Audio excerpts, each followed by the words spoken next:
আমার কাজটা তুমি করতেছ, আমি বাহির গুছানোর কারণে আমার কাজটা তুমি করতেছ, তোমার এই অভাব আমি পূরণ করতে পারবো না, তবে আমি মন থেকে তোমার জন্য দোয়া করে যাই, অর্থাৎ আপনার আচরণে আপনার বিবির মনটা যেন ভরে যায়।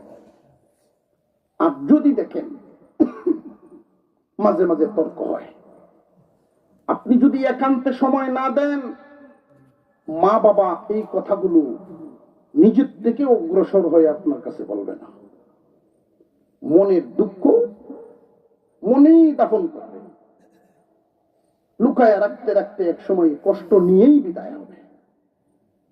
সাবধান মুসলমান, আল্লাহ পাক যেন এই সহি বুঝটুকু দান করেন। ভাই, যদি দেখেন যে আপনার মা বাবার সাথে আপনার বিবির তর্কটা হয়,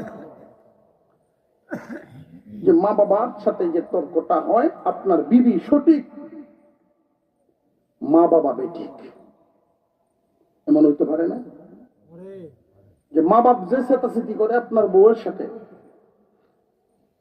আসলে আপনার বউয়ের কোনো অন্যায় নাই, যেই কথাটা নিয়ে লাগছে আপনার বিবি নির্দোষ, দোষটা মূলত মা বাবারই, তবুও মা বাবাকে কিছু বলতে পারবা না। যুবক, এই মা বাপরে খুশি করতে গিয়া মা বাবার সামনে বউয়ের দুই চার কথা কইবা, কথা বুঝতেছেন?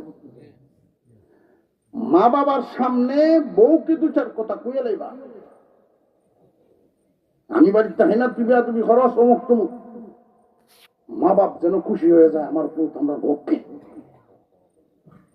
তার রুমে গিয়ে তার হাতটা ধরে বলবেন, বই আমি বুঝছি তোমার কোনো দোষ নাই, এরপরেও এদের কুলে আমি বড় হয়েছি, এই মার ফেটো ছিলাম, এই বাবার কুলে বড় হয়েছি, আজকে যদি তারা না পালতেন আমি তোমার স্বামী হইতাম না।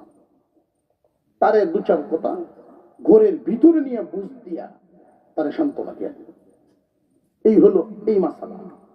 যদি দেখেন সে উল্টা, সত্যি তার দোষ, সময় মতো চিকিৎসা নিবেন, নইলে ক্যান্সারে পরিণত হবে, আর এই ক্যান্সারের ছোঁয়া আপনি পর্যন্ত আসবে। আল্লাহ পাক আমাদেরকে সহি বুঝ দান করেন, মা বাবার সন্তুষ্টি হাসিল করার তৌফিক দান করেন, বলুন আমিন। যাদের আব্বা আম্মা নাই